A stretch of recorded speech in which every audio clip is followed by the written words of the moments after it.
Greetings, it's Miss McCray again, coming to you with another chapter of Junie B. Jones' Toothless Wonder. Today, we're going to be reading chapter 8, and it's called Smiling. And as always, as we're listening, I want you to think about why the author named the chapter Smiling.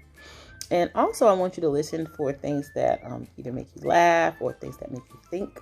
Because after you have thought about why the author named chapter 8 Smiling, I do want you to think about what part did you like the most in the story. So, without further ado, let's jump right in. Chapter 8, Smiling. When we finally got to school, I started feeling shaky inside because I didn't want to get laughed at, remember? Plus, I was still concerned about the fruit throwing. I closed my mouth real tight and I walked back to my desk. Lenny smiled and waved at me. I waved back. Then, very slow, I did a shy smile. That's when Lenny jumped up from his desk and he did a loud whoop. "Cool," he said. "You look cool, Junie B." Jose heard Lenny and came to see. Then he grinned and grinned at my brand new smile. And he gave me a happy high five. And that is not even the best part. Because Mr. Scary saw what was going on. And he came all the way to my desk to see my tooth. And he gave me a smiley face sticker. After that, he clapped his hands together and he made an announcement to room 1. He told them I lost my tooth. And he asked me to stand up and show them my special new smile. I swallowed, real nervous. Then I stood up, kind of jittery, and I opened my lips a teensy bit so the children could see my tooth hole.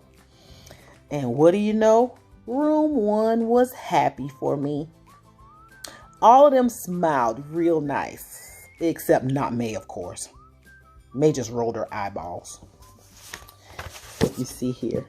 Here she is, standing up, showing her new smile, and all the children are excited. Well, and then you can see what May is doing. May has got to get herself together. Okay? So anyway, let's keep going. "I think you look weird, Junie Jones," she said. "I think your smile looks silly."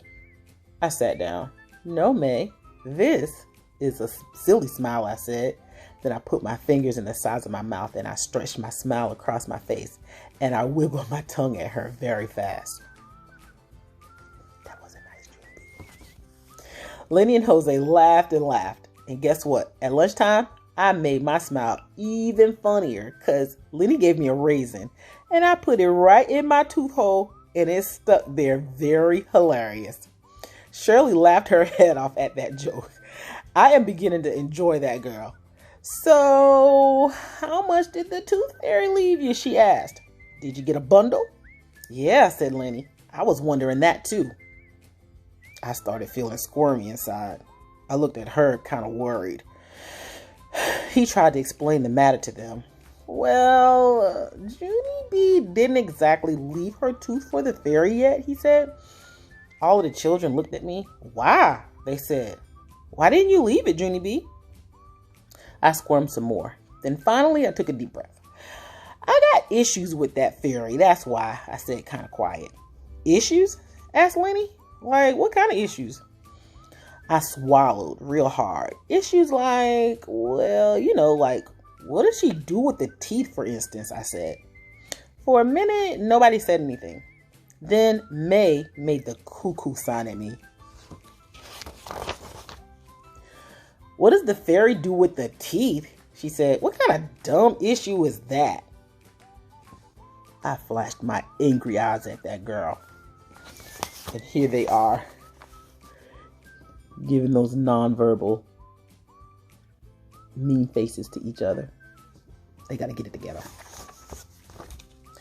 "Well, if it's so dumb, then you must know the answer. Right, May?" I said. "And so what does the fairy do with the teeth, huh? She doesn't pay money just to throw them away, does she?" After that, I waited and waited for her to answer. The other children waited too. But May didn't say anything. "Well," I said. "Well," said Shirley.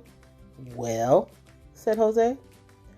Finally, May's face turned red, and she went to get a drink of water. After that, the whole lunch table started talking about the fairy, only no one knew what she did with the teeth. We wondered and wondered. Then all of a sudden, Lucille stood up, and she fluffed her fluffy dress. Well, guess what? I don't really care what the tooth fairy does with the teeth. All I care about is how much money she leaves. She looked at room 1. You're nothing without money, people. Remember that, she said. That's not true. I tapped my fingers on the table, kind of annoyed.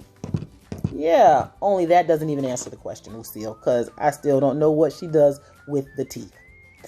Lucille put her hands on her hips. Well, maybe she just collects them, she said. Did you ever think of that, huh? Collecting stuff is a hobby, you know. My Richie Nana collects tons of junk, and she pays good money for it, too. I tapped my fingers some more.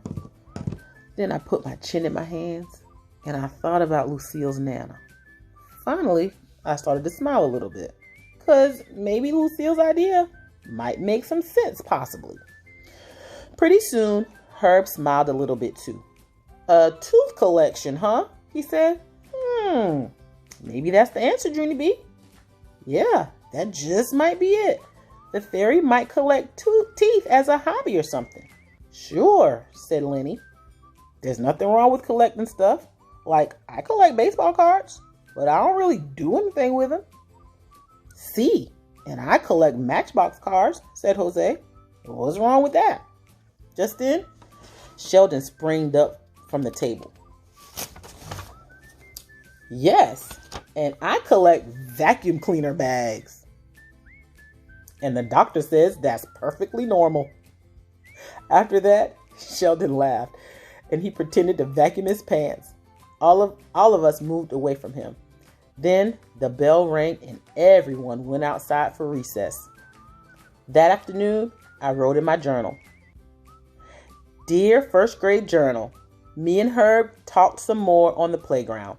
We decided that the tooth fairy has a tooth collection probably, and that is not even weird, possibly. Also, I promised Herb I would put my tooth under my pillow tonight. I hope we are right about this, woman. From Junie B, first grader. P.S. I wish me all the best. And that's the end of chapter 8. So, what I want you to do is to go and think about what or why the author named the chapter what they did, and discuss it with a family member, and share it with me in a video response. Remember, the title is Smiling. Share it in a video response, and or text message in Dojo. And until next time, you're always in my heart, and I love you very much. Talk to you later. Bye-bye.